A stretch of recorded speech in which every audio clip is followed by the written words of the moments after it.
समाज के हर उस व्यक्ति की अपनी जवाबदारी है और अपनी जवाबदेही है कि आप आपके समाज में, आपके गांव, आपके मोहल्ले, आपके ज़िले में अगर आपकी बेटियों के साथ, क्योंकि बेटियां किसी एक की नहीं होती है, वो सब की होती है, बहनें किसी एक की नहीं होती है, वो सब की होती है। चलिए मैं मान लेता हूं कि आज अंकिता है, हो सकता है कि कल अपने ज़िले से किसी का नाम आ जाए। बिल्कुल। तो इसके लिए सबको एकत्रित होना होगा और मुझे लगता है कि मैं आपके चैनल के माध्यम से ये कहना चाहूँगा कि सरकार को कम से कम ऐसी सज़ा का प्रावधान जरूर करना चाहिए कि जो बलात्कार या लड़की को जो प्रताड़ित कर रहे हैं या उसके वजह से उसे मरना पड़ रहा है या उसे पेट्रोल या तेजाब डाल के अगर जो लड़कियों को जला रहे हैं उनको सरेआम फांसी दी जाए। बिल्कुल। अभी आप रांची का ही ले लीजिए, नमाज के करने के दरमियान एक बार दंगा होता है वहाँ पे, वहाँ एक रिजवान नाम का व्यक्ति घायल होता है, उसको वहाँ की सरकार एयरलिफ्ट करके दिल्ली भेजती है और उसका इलाज करवाती है सरकारी पैसे पर। लेकिन 23 तारीख को 90% जल चुकी अंकिता को इस सरकार ने न एयरलिफ्ट दी, न किसी प्रकार की मदद दी और 5 दिन तक उसे मरने के लिए छोड़ दिया। यह सरकार की तुष्टीकरण की राजनीति है और इसके लिए देश के हर युवा को जागरूक होकर बोलना पड़ेगा। क्योंकि नमस्ते दोस्तों, आप सबका बहुत बहुत स्वागत है आरडीआई टॉक्स में। मैं हूं मुन्ना आपके साथ। और दोस्तों, आज मैं आपको एक ऐसे शख्सियत से मिलवाने वाला हूं जो कि समाज की सेवा में हमेशा तत्पर रहते हैं। दोस्तों, मैं बता दूं कि अभी जो कोविड आया था उसमें उन्होंने इतना लोगों की मदद की ना, इतने लोगों की मदद की कि आप सोच नहीं सकते हैं। जब भी कहीं बाढ़ आ जाए या कोई भी समाज की सेवा की बात की जाती है तो उस वक्त उस शख्सियत का नाम जरूर लिया जाता है। और आज आपको मैं उन्हीं से मिलवाऊंगा और बाकी बहुत सारी चीजें उन्हीं के जुबानों से जानेंगे कि आखिरकार उनके अंदर ये रुचि कहाँ से आती है। सबसे पहले चलिए करते हैं अपने आरडीआई टॉक्स पे उनका स्वागत है विवेक जी आपका हमारे यूट्यूब चैनल आरडीआई टॉक्स पे।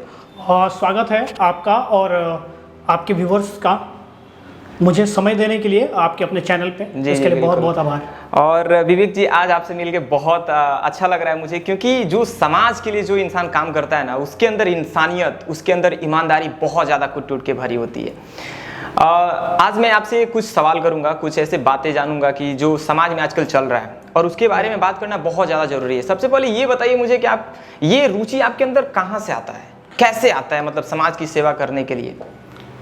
ये बहुत वाजिब सवाल है जी। और जब भी हम काम करते हैं तो कहीं ना कहीं ये सबके मन में ये सवाल आती है कि अगला व्यक्ति आखिर ये क्यों कर रहा है, जी बिल्कुल। करने के पीछे कारण क्या है, कहीं चुनाव तो नहीं लड़ना है, कहीं कुछ ऐसा उसके मन में चल तो नहीं रहा है, बहुत तरह के सवाल आते हैं। जी बिल्कुल। लेकिन जब आप सुदूर गाँव में रहते हैं ना, तो वहाँ बहुत तरह के लोग आपको देखने को मिल जाएंगे। इवन आपने एक उदाहरण दिया कोविड का। कोविड के केसेस में बहुत लोग बेड नहीं मिलने के कारण डेथ किए, ये तो बहुत लोग ऑक्सीजन नहीं मिलने के कारण डेथ किए और बहुत लोग रेमडेसिविर इंजेक्शन नहीं मिलने के कारण डेथ किए।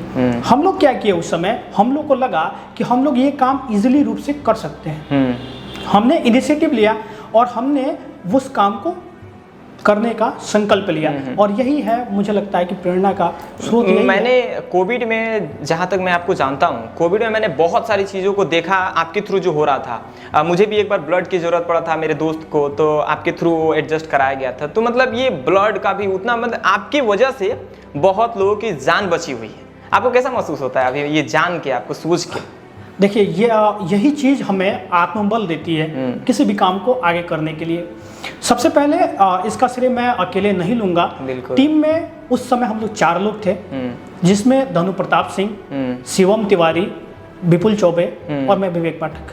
आपने देखा होगा कि उस समय जब हम लोग ये इनिशिएटिव लिए थे, कोविड वॉरियर्स का ग्रुप जब बना के काम कर रहे थे, उसके बाद ही डीएम साहब ने उस चीज़ को एडॉप्ट किया अपनी तरफ से भी, कोविड वॉरियर का ग्रुप बना के, और हम लोग भी थे उसमें, हम लोग भी उसको लीड कर रहे थे, देख रहे थे। आपने पूछा कि कैसा लगता है लोगों का जान बचाने के बाद, क्या फील होता है? हमें लगता है कि उनकी ब्लेसिंग्स मिलती है और वो हमारे लिए काफ़ी है। अच्छा विवेक जी, आज के समाज में जो विवाह को लेकर मतलब बहुत सारी चीज़ें हो रही हैं, दहेज प्रथा को लेकर उस पर बहुत सारी चीज़ें हो रही हैं। अब मान लीजिए कोई गरीब घर का है और उसकी 4 बेटियाँ हैं और कोई शादी करने आता है, वो बोलता है मुझे 5 लाख रुपया चाहिए तो मैं आपकी बेटी से शादी करूँगा। ये सब चीज़ तो अलग है। इसके अलावा मैंने सुना है कि सामूहिक विवाह कुछ ऐसा आप लोग करवाते हैं। देखिए, ये सब विचार कहाँ से आता है, मतलब कैसे आप लोग ये हैंडल कर पाते हैं? इसका मुख्य रूप से मैं श्रेय दीपक भैया को दूंगा, जिन्होंने जैसे उसमें आपने बोला ना कि दहेज को लेके, या इसके पीछे जो पैसे लगते हैं, विवाह कराना एक ये संस्कार है, मतलब विवाह हमारे 16 संस्कार में से एक संस्कार है, लेकिन विवाह कराने के इस समय वर्तमान में बहुत सारे पैसे लगते हैं। आपको खिलाना है, दान दहेज, बहुत सारी चीज उसमें शामिल हो जाते हैं। हम लोगों ने और दीपक भैया सब लोग मिलके टीम बनाई उस समय 2015 में, और 2015 से 19 तक लगातार कुचायकोट के मिडिल स्कूल के प्रांगण में सामूहिक विवाह हो रहे थे। कोविड आने की वजह से उसमें थोड़ा ब्रेक लगा। अच्छा। और फिर से अभी तक ब्रेक लगा है। महादेव ने चाहा तो हम जल्द इसकी शुरुआत करेंगे। देखिए, आप समाज की सेवा करते हैं एक तरह से, तो जो दहेज की जो बातें चल रही है आजकल समाज में, आपको नहीं लगता है कि इसको खत्म कर देना चाहिए? ये खत्म होना ही चाहिए। देखिए, मुझे लगता है कि यह मानवीय भूल है और इसको हम किसी भी प्रथा से जोड़ के नहीं देख सकते हैं। हमारे मन में जैसे हमारी बेटियां है, आप मान के चलिए हमारी बेटियां हैं, हमको शादी करना है और हम सोच रहे हैं कि नहीं, हम शादी करेंगे तो किसी सरकारी आला अफसर से ही करेंगे, जो लड़का सरकारी नौकरी करता हो। और सरकारी लड़के के पिता जो हैं वो कह रहे हैं कि हम अपने बेटे का शादी उस व्यक्ति से करेंगे जो हमारे लड़के को 5 लाख 7 लाख देने को तैयार हो। मैं कहता हूँ कि समाज में प्राइवेट हो या सरकारी, पैसा बराबर होता है। अगर आप गवर्नमेंट नौकरी कर रहे हैं तो जो 20,000 की सैलरी आपको मिलती है और प्राइवेट में जो 20,000 की सैलरी मिलती है, वो दोनों इक्वल होते हैं, वो कहीं से ज्यादा नहीं होते। बिल्कुल। तो सबसे पहले तो ये हमारे अंदर की मनोभावना को बदलनी होगी कि हम जब करेंगे तो सरकारी नौकरी वाले लड़के से करेंगे, और एक परसेप्शन है, इसको चेंज करना होगा, और मुझे लगता है वहीं से चेंज होगी और फिर धीरे धीरे ये दहेज प्रथा भी बंद होगी। अब ये चीज मैंने देखा है कि दहेज की वजह से, अभी आप कुछ दिन पहले का ये न्यूज है, जो आयशा नाम की जो लड़की थी जो समुद्र में कूद के अपनी जान दे दी, शायद अहमदाबाद की घटना। हाँ, ये वो कहीं ना कहीं दहेज की वजह से ही हुआ था। तो सिर्फ पैसे की वजह से 2 लाख 4 लाख रुपया की वजह से किसी की जान चली जाती। वो लड़की ये जब वीडियो बना रही थी तो उसमें वो एक बात बोली थी कि मैं ऊपर वाले से दुआ करूंगी कि अगले जन्म में मुझे इंसान का रूप ना मिले। जब उस वक्त मैंने सुना था ना तो रूह हिल गया था कि मतलब इंसान इतना गिर गया है दहेज के लिए कि उसको अब किसी को, मतलब किसी का जान लेने पे वो तुल गया है। ये मतलब बहुत समाज पे ये इसका बुरा इम्पैक्ट पड़ेगा, बहुत बुरा इम्पैक्ट पड़ता है। इवन नारी समाज का, मतलब जैसे 2 पिलर होते हैं ना, एक पिलर नारी है और एक पिलर पुरुष है, लेकिन हम लोग ये भूल जा रहे हैं और हमारी जो सामाजिक संरचना है उसको हम तोड़ने पर लागू है। हमें चंद पैसों के लिए, मुझे लगता है कि जो एक्चुअल मर्द है ना, वो उसके अंदर गट्स होना चाहिए कि मैं इतना पैसा कमाऊं कि हम अपने परिवार को अच्छे से चला पाऊं। 2 लाख 4 लाख 5 लाख दहेज कितने दिन चलेंगे? 1 महीना 2 महीना 4 महीना, फिर वो पैसे खत्म हो जाएंगे। लेकिन आप 4 लाख की वजह से किसी की जान ले रहे हैं या किसी को जान देने के लिए उसको उकसा रहे हैं, ये कहीं से सही नहीं है और इसको हमेशा बिल्कुल। अब ये तो समाज में ये भी चल रहा है ऐसे कि दहेज ना मिलने की वजह से घर में बेटियों को मतलब गजन किया जाता है, उसको दुख दर्द दिया जाता है कि तुम्हारे बाप ये नहीं दिए, तुम ये नहीं लाई, मतलब बहुत सारी चीज़ें होती है। इसके वजह से वो कहीं ना कहीं एक चीज़ इसमें इम्पैक्ट ये डालता है कि जो उसका हस्बैंड है उसमें भी कहीं ना कहीं ये गलती हो रही है। तो आज के ज़माने के जो जनरेशन के जो बच्चे हैं उनके लिए क्या कहना चाहेंगे? कहीं ना कहीं वो चाहे तो सुधर सकता है, ये चीज़ बदल सकता है। सबसे बड़ी बात, ये युवा ही बदल पाएंगे। बिल्कुल। क्योंकि हम जब भी किसी मंच से बोलते हैं ना कि इतिहास उस ओर मुड़ जाता है जिस ओर जवानी चलती है। बिल्कुल बिल्कुल। मतलब हम जो चाहेंगे वो कर सकते हैं। हमारे पिताजी, चलिए मैं मान लेता हूँ कि हमारे पिताजी ने कहा कि नहीं, मैं अपने लड़के का शादी उसी घर में करूंगा जहाँ 5 लाख मुझे दहेज मिलेंगे। बिल्कुल। लेकिन हम अगर कहते हैं अपने पिताजी से कि हमें दहेज नहीं चाहिए, हमें एक अच्छी लड़की चाहिए जो पढ़ी लिखी हो, जिसे सामाजिकता समझ में आती हो, जो परंपरा समझती हो, ये सब चीज समझती हो, हमें सिर्फ लड़की चाहिए, बिल्कुल, हमें दहेज नहीं चाहिए। तो मुझे लगता है कि लड़कों को इनिशिएटिव लेनी चाहिए और आने वाले लड़के ही बदलाव के कारक बन सकते हैं। अच्छा, ये जैसे आजकल जहाँ हम लोग रहते हैं, जैसे हम लोग गांव से बिलोंग करते हैं, हम लोग मॉडर्न सिटी से बिलोंग नहीं करते, और वहाँ एजुकेशन को लेकर आपको भी पता है कि बहुत सारी समस्याएं हैं। 2 चीज़ मैं आपसे पूछना चाहूँगा कि एक तो जो अभी गवर्नमेंट स्कूल में जो धांधली चल रही है, सैलरी तो मिलता है लेकिन पढ़ाई आपको भी पता है कि बिल्कुल 0 पटा सन्नाटा है। उसके अलावा दूसरा क्वेश्चन ये रहेगा मेरा कि आजकल के जो गांव के लोग हैं उसमें मैं 100% नहीं बोलूंगा, जबकि उसमें से कुछ ऐसे माता पिता हैं जो अपनी बच्चियों को पढ़ाने के लिए कहीं भेज नहीं पा रहे हैं, हायर एजुकेशन की तरफ मूव नहीं कर रहे हैं। उनकी शादी 18 साल में करवा देते हैं, 20 साल में करवा देते हैं। उनका भी तो सपना है कि वो IAS बने, वो भी तो पुलिस बन सकती हैं, वो भी तो डॉक्टर बन सकती हैं। तो ये दो चीज़ों पे आप क्या कहना चाहेंगे? देखिए, पहला चीज़ आपने बोला कि गवर्नमेंट स्कूल है जहाँ पढ़ाई नहीं हो पा रही है। मुझे लगता है कि इसमें सरकार जो सरकार को जो करना है वो कर रही है। इसमें मुझे लगता है कि व्यक्तिगत तौर पर हर उस गांव के लोगों को करना चाहिए जिसके बच्चे उसमें पढ़ रहे हैं। बिल्कुल, आप इनिशिएटिव लीजिए। जैसे प्राइवेट स्कूलों में क्या होता है कि पेरेंट्स मीटिंग होते हैं, तो पेरेंट उनके जाते हैं, वहाँ बच्चों का मंथली डाटा शेयर किया जाता है कि आपका बच्चा कैसा है, परफॉर्मेंस कैसा कर रहा है, या किसी चीज़ को कैसे अडॉप्ट कर रहा है। ये सब चीज़ें वहाँ शेयर की जाती हैं। प्राइवेट गवर्नमेंट स्कूल में ये सब चीज़ें नहीं हैं। और मुझे लगता है कि पेरेंट्स को खुद से इनिशिएटिव लेके एक टाइम फ्रेम सुनिश्चित करके मंथली या वीकली या 15 दिन पे कम से कम एक बार विद्यालय जाना चाहिए। और विद्यालय के प्रधानाध्यापकों का यह दायित्व जरूर बनता है। और मैं कहना चाहूँगा, अगर देख रहे होंगे कोई, तो वो एक समिति बनाए, जैसे समिति बनाए और आसपास के 5-6 गांव जो हैं उनके जो कुछ बुद्धिजीवी लोग हैं उनको शामिल करें और उनसे भी आप विचार विमर्श करें कि शिक्षा के कल्चर को कैसे डेवलप किया जाए, कैसे यहाँ के लोगों को पढ़ने के लिए ज़्यादा आकर्षित किया जाए। दूसरी चीज़ आपने बोला कि कुछ बच्चे बाहर नहीं जा पाते। हाँ, अक्सर बच्चियों पे मतलब देखिए, अभी अपने यहाँ तो बदलाव हो चुका है। मैं जिस परिवेश में रहता हूँ, जहाँ रहता हूँ, मतलब मैं सुदूर गांव से आता हूँ। मेरा गांव जिला मुख्यालय से करीब 25-30 किलोमीटर दूर है। वहाँ के जो बच्चियाँ बाहर जाके पढ़ना चाहती है, पढ़ रही है। और ये काफ़ी मुझे लगता है कि एक समाज के बदलाव के लिए काफ़ी अच्छा संकेत है। और ये हर जगह होना चाहिए। अगर कोई पैसे के अभाव में नहीं जा रहा है तो उन्हें जागरूक करना चाहिए कि आपके लिए स्कॉलरशिप के तमाम, अभी तो ऐसे बहुत सारा चीज़ है। बिल्कुल, स्कॉलरशिप को लेकर बहुत ऐसे लोन भी आप लेकर पढ़ सकते हैं अगर आपके अंदर पढ़ने की क्यूरियोसिटी हो। तो ये तो अब जैसे आपने बताया कि आप जहाँ से बिलोंग करते हैं वहाँ ये सारी चीज़ें बदलाव हो रही है। हम भी जहाँ रहते हैं यहाँ पे अभी उतना बदलाव नहीं हुआ है, लेकिन अगर हम सब चाहें तो जाहिर सी बात है कि बदलाव हो सकता है। क्योंकि एक कदम हम लोग उठाएंगे तो जाहिर सी बात है कोई देखेगा कि चलो अच्छा कर रहा है तो देखिए आप हमारे मन में जो चलता है ना, कहीं ना कहीं उसमें 3 स्टेप काम करते हैं कि पता नहीं हम ये उठाएं तो लोग क्या कहेंगे, अगर हम ये करने गए तो हमारे साथ कौन आएगा, अगर ये करने गए तो परिणाम क्या होगा।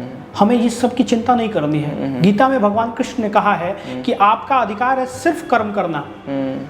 और वो गीता का उपदेश जब अर्जुन को दे रहे हैं उसी समय उनको बता भी रहे हैं कि आपके भाग्य में है सिर्फ कर्म करना, परिणाम की चिंता नहीं। आगे क्या होगा इसकी चिंता आपको नहीं करनी है, आपके साथ कौन आ रहा है कौन नहीं। लेकिन आपको लगता है कि समाज के लिए जो मुद्दे या शिक्षा के लिए जो मुद्दे उठाए जाने चाहिए, अगर कोई नहीं उठा रहा है तो आप उठाइए, आपके साथ हम उठाएंगे, हमारे साथ और युवा आएंगे और ये बदलेगा, निश्चित बदलेगा।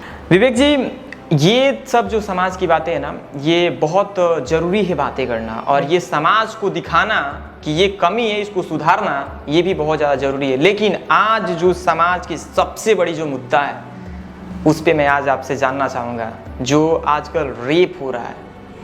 ये मतलब ये कितनी घटिया चीज़ जो अभी हो रहा है। अभी आप देखे होंगे कुछ दिन पहले की घटना है जो अभी अंकिता सिंह के साथ घटा हुआ है कि कोई लड़की अपने ही घर में रहती है और उसके खिड़की से पेट्रोल छिड़क कर उसको जला दिया जाता है।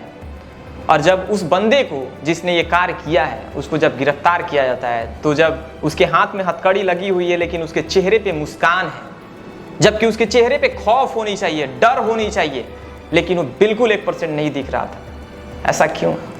देखिए, मनोज झा ने कभी राज्यसभा में एक बात कहा था कि हमारे देश का कलेक्टिव फेलियर है। और ये कोविड के दरमियान जब मनसुख मांडविया ने यह कहा था कि ऑक्सीजन की किल्लत से किसी की मौत नहीं हुई थी, उस समय इन्होंने कहा था कि हमारे देश का 47 से लेके अब तक का कलेक्टिव फेलियर है। मैं कह रहा हूं कि यह लीगल फेलियर है कि हर बार कोई ना कोई लड़की के साथ रेप होता है, उसको मार दिया जाता है और यह सरकार अंधी बहरी बन के चुप रहती है। बिल्कुल, सरकार भी चुप रहती है और यहाँ के आम जनमानस जो है वो भी चुप रहते हैं। क्या हमारी जवाबदेही नहीं है कि हम किसी लड़की के लिए खड़े होकर आवाज उठाएं? बिल्कुल। समाज के हर उस व्यक्ति की अपनी जवाबदारी है और अपनी जवाबदेही है कि आप आपके समाज में, आपके गांव, आपके मोहल्ले, आपके ज़िले में अगर आपकी बेटियों के साथ, क्योंकि बेटियां किसी एक की नहीं होती है, वो सबकी होती है, बहनें किसी एक की नहीं होती है, वो सबकी होती है। चलिए मैं मान लेता हूं कि आज अंकिता है, हो सकता है कि कल अपने जिले से किसी का नाम आ जाए। बिल्कुल। तो इसके लिए सबको एकत्रित होना होगा और मुझे लगता है कि मैं आपके चैनल के माध्यम से ये कहना चाहूँगा कि सरकार को कम से कम ऐसी सजा का प्रावधान जरूर करना चाहिए कि जो बलात्कार या लड़की को जो प्रताड़ित कर रहे हैं या उसके वजह से उसे मरना पड़ रहा है या उसे पेट्रोल या तेजाब डाल के अगर जो लड़कियों को जला रहे हैं उनको सरेआम फांसी दी जाए। बिल्कुल। आप देख रहे होंगे कि शाहरुख के लिए कितने लोग आज चुप हैं। अगर वही नाम कोई दूसरा रहता, अभिषेक रहता या कोई दूसरा रहता, तो आप देखते आज देश का माहौल क्या होता। यहां से लेके यूएन तक आवाज उठ गई होती। बिल्कुल, बिल्कुल। लेकिन ये देश सहिष्णु है और सहिष्णु समाज मुझे पता नहीं है कि कब जागेगा और कब तक ये मौन रहेगा। हमारा संस्कृति रहा है कि द्रौपदी के चीरहरण पर महाभारत हो गया था, सीता मैया के हरण पे पूरा रामायण हो गया, लंका तहस नहस हो गया, रावण का बना बनाया पूरा महल बर्बाद हो गया, उसका पूरा कुनबा बर्बाद हो गया। लेकिन आज हम उसी समाज के, उसी संस्कृति पे चलने वाले लोग आज हम यहाँ खड़े हो गए हैं कि हमारी बहनें बेटियों का रेप हो रहा है, उनको जलाया जा रहा है जिंदा, लेकिन आज हम फिर भी मौन हैं। आपने देखा होगा कि अभी नुपुर शर्मा ने कुछ बयान दिया, अभी राजा सिंह ने कुछ बयान दिया, कुछ लोग आ गए रोड पे सरतन से जुदा करेंगे। अरे भैया ये देश संविधान से चलेगा और इस देश में संविधान है, यहाँ सरतन से जुदा की कोई बात नहीं होगी, यहाँ शरिया कानून नहीं चलेगा। लेकिन मुझे लगता है कि इस देश में एक ऐसी कानून होनी चाहिए कि जो तुष्टीकरण के नाम पे नहीं चलती हो। अगर शाहरुख का नाम आता है तो सब चुप हो जाते हैं। हाथरस का केस आप देखिए, कठुआ का केस देखिए, कठुआ का केस जबकि प्रायोजित केस था, वो मंदिर में जाके जबरदस्ती उस चीज को दिखाया गया था कि उसको बदनाम किया जाए। जिस प्रकार 26/11 में कसाब के हाथ में कलावा था, ठीक उसी प्रकार कठुआ का केस था। लेकिन उस पर प्रधानमंत्री भी बोल देते हैं आके। लेकिन अंकिता के केस में आप देखिए, रिंकू शर्मा का मर्डर हो जाता है बीच दिल्ली में, उस पर देखिए। अभी आप रांची का ही ले लीजिए, नमाज के करने के दरमियान एक बार दंगा होता है वहाँ पे, वहाँ एक रिजवान नाम का व्यक्ति घायल होता है, उसको वहाँ की सरकार एयरलिफ्ट करके दिल्ली भेजती है और उसका इलाज करवाती है सरकारी पैसे पर। लेकिन 23 तारीख को 90% जल चुकी अंकिता को इस सरकार ने न एयरलिफ्ट दी, न किसी प्रकार की मदद दी और 5 दिन तक उसे मरने के लिए छोड़ दिया। यह सरकार की तुष्टीकरण की राजनीति है और इसके लिए देश के हर युवा को जागरूक होकर बोलना पड़ेगा। क्योंकि अभी तक विवेक जी जो भी चीज़ हुआ है, ये सब की जो घटनाएं हुई है, मैंने जहाँ तक ऑब्जर्व किया है, मैंने जहाँ तक इस पर रिसर्च करके जो जानकारियाँ ली है, मैं देखता हूँ कि 100 अगर ऐसी घटनाएं हो जाए ना, तो उसमें से 0.001% चांसेस है कि उसको फांसी की सजा मिलती है। 99% लोग ऐसे ही घूमते हैं। वो आज वैसे आज जो कारनामा किया है, 2 दिन 4 दिन 5 दिन 1 साल 2 साल 5 साल बाद वो निकलेगा। आपने बिल्कुल ये सही बात कही। आपको एक घटना मैं याद दिलाता हूँ, शायद आपको नाम याद होगा, किरण रेड्डी। ये हैदराबाद में एक रेप कांड हुआ था और उसको जला दिया गया था बाइक के साथ, उसके स्कूटी के साथ। और जब अगले दिन पुलिस उस 4 आरोपियों को जब वहाँ रिक्रिएशन के लिए जाती है और वहाँ से वो आरोपी भागते हैं, फिर पुलिस को एनकाउंटर करना पड़ता है। आपने देखा होगा कि उस समय देश का माहौल क्या हो गया था। पुलिस वालों को आम लोग जाके माला पहना रहे हैं, उनको सम्मानित कर रहे हैं, उनके लिए मैंने बहुत सारे खुशी का मिठाई बांट रहे हैं। मतलब एक अलग माहौल बन गया है। आप सोचिए कि लोगों का विश्वास कहीं ना कहीं न्यायालय प्रक्रिया से उठ रही है। इसीलिए मैंने पहले कहा कि ये हमारा लीगल फेल्यूर है कि हम देख रहे हैं हमारे सामने उस व्यक्ति ने कांड किया, लेकिन फिर भी उसको आज हजारों वकील मिल जाते हैं। उसके पीछे खड़े रहने वाले बड़े बड़े वकील, वैसे वकील मिल जाते हैं कि जिन्हें आप और हम हायर नहीं कर सकते अपने किसी केस के लिए। इतने बड़े बड़े वकील उनको मिल जाते हैं। बिल्कुल बिल्कुल। देखिए कहीं ना कहीं जो हमारे आज देश के युवा हैं, इन लोगों को आगे आना पड़ेगा ये सब चीज़ों के लिए। मेंटालिटी चेंज करनी होगी। जो आज ये हवस का जो शिकार हो गया है इंसान, ये हौसी जो लोग बोलते हैं, इसको क्या मतलब कहेंगे आप? देखिए कुछ लोग मीडिया में ये चल रहा है कि एक तरफा प्यार, एक तरफा प्यार के चक्कर में शाहरुख ने उस पर पेट्रोल डाला और जला दिया। लेकिन मैं कहता हूं कि प्यार ऐसा नहीं होता है।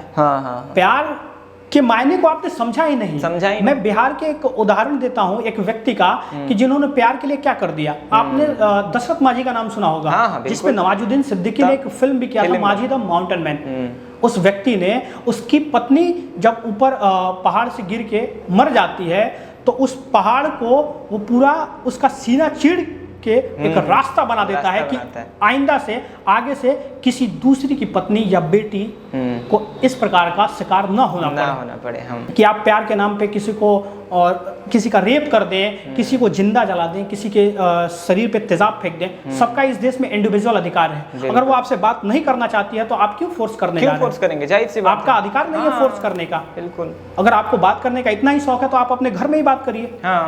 करिए बात, कौन रोक रहा है आपको? लेकिन आप इसलिए अगर किसी को आग लगा रहे हैं कि वो आपसे बात नहीं करना चाहता है तो आपके खिलाफ समाज में भी एक नियम होना चाहिए कि इस प्रकार के व्यक्तियों का सामाजिक बहिष्कार हो जाए।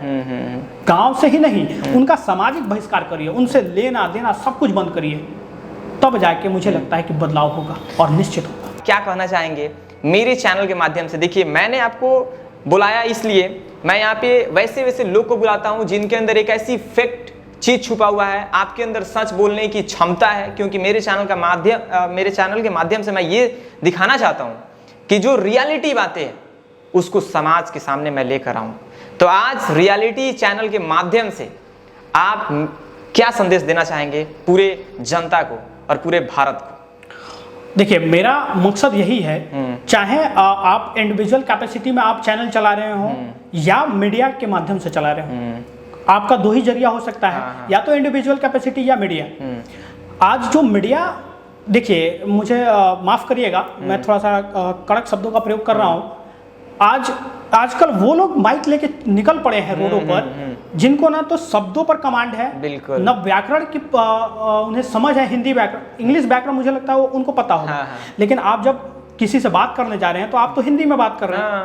आपने कारक नहीं पढ़ा है, आपने तत्सम समास नहीं पढ़े, आपने मतलब मुझे लगता है कि ओवरऑल व्याकरण की जानकारी नहीं है। और आप कौन से सवाल कर रहे हैं, क्या कर रहे हैं, आपको किस परिप्रेक्ष्य में क्या बातें करनी है आपको नहीं पता है, तो आप क्या समाज को दिखाएंगे? बिल्कुल। और बहुत बहुत धन्यवाद दूंगा आपको कि आपने इनिशिएटिव लिया कि कम से कम इस चीज़ों से अलग हटके, परे हटके हम वैसा कुछ दिखाएं जो लोगों के लिए भी लाभदायक हो। जैसे मैंने पिछले विगत दिनों आपके चैनल पे मैंने देखा था, विजिट किया था कि आपने एक कुछ गूगल बॉय करके एक लड़के का इंटरव्यू लिया।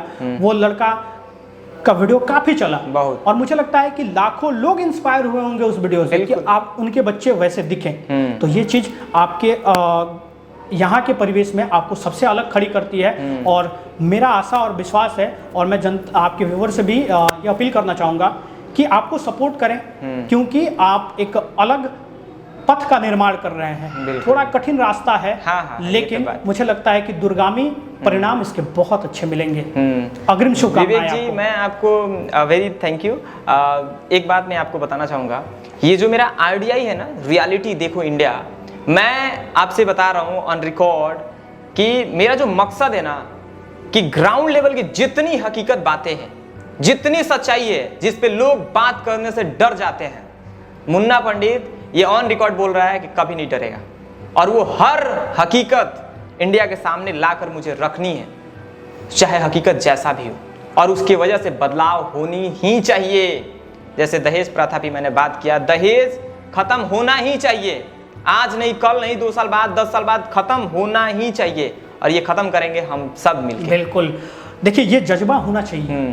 तो जो जज्बा है ना, वो आपको अलग खड़ा करता है, तब आपका एक इमेज बनता है और लगता है कि हाँ, ये व्यक्ति कुछ ना कुछ कर सकता है। और मैं आपको एक बता दूं कि देखिए, बदलाव सिर्फ समाज ग्राउंड पे लड़के नहीं होता है, बदलाव हमेशा विचारों से जन्म लेता है। बिल्कुल। सावरकर ने युद्ध नहीं लड़ा कभी जाके, लेकिन सावरकर ने जो लिखा और पढ़ के उस पर अमल करके बहुत लोगों ने भारत के लिए खड़े हुए। तो सावरकर की विजय उसमें है। इसी प्रकार मैं साधुवाद दूंगा कि आप इनिशिएटिव लीजिए और हर समाज के उस मुद्दे को आप छूइए जिसको कोई छूने से डरता है। क्योंकि जब आपको अलग होना है और अलग पहचान बनाना है तो मैंने पहले बोला कि जो रास्ता है वो थोड़ा कठिन हो सकता है, लेकिन अगर आप अडिग रहे तो आप चमकेंगे, इसकी गारंटी है। बिल्कुल विवेक जी, आपका मैं बहुत आभार हूँ कि आज आप मेरे चैनल पे आए और आपने अपनी ज़िंदगी की बहुत प्रीसियस टाइम मुझे आपने दिया।